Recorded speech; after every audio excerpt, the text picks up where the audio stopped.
3 days non stop వర్షాల కారణంగా మన వెహికల్స్ ఏదైనా సరే మనం చెట్టు కింద అనేది పార్క్ చేసుకోకూడదు. మన వెహికల్ని చాలా జాగ్రత్తగా భద్రంగా పార్కింగ్ అనేది చేసుకోవాలి. చాలామంది చెట్టు కింద కూడా పార్కింగ్ చేస్తూ ఉంటారు. అది జాగ్రత్తగా చూసుకొని చెట్టు కింద అనేది గాలి తుఫాన్లు అనేది బాగా వస్తాయి కాబట్టి చెట్టు కింద ఏ కాడికి మ్యాక్సిమం వెహికల్ అనేది పెట్టమాకండి. ఒకవేళ అనుకోకుండా జరిగేదానికి మనం ఏం చేయలేము. కానీ కంపల్సరీగా మన వెహికల్కి ఇన్సూరెన్స్ ఉందో లేదో ఒకసారి చెక్ చేసుకోండి. ఎందుకంటే ఈ వర్షాల కారణంగా ఏమవుతుందంటే మనకు పిడుగులు పడవచ్చు, చెట్లు ఇరిగి కొమ్మలు బాగవచ్చు.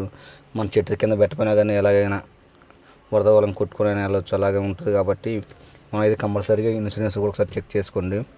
మనం వాన పడేటప్పుడు కానీ కంపల్సరీగా చెట్టు కింద వెహికల్స్ అనేది పెట్టకూడదు. చూస్తున్నారు కదా ఎలా జరుగుతున్నాయి. మొన్న కూడా మనకు తెలిసిన కస్టమర్ కూడా గాలి దుమ్ముకి చెట్టు ఇరిగి కారు పడి కార్ టోటల్ లాస్ అయింది. దానికి ఏంటంటే ఇన్సూరెన్స్ లేదు కస్టమర్కి. దానికి కస్టమర్ అయితే స్క్రాప్ రేట్కి అయితే వేశారు. మీరు జాగ్రత్తగా వెహికల్ పార్కింగ్ చేసుకోండి.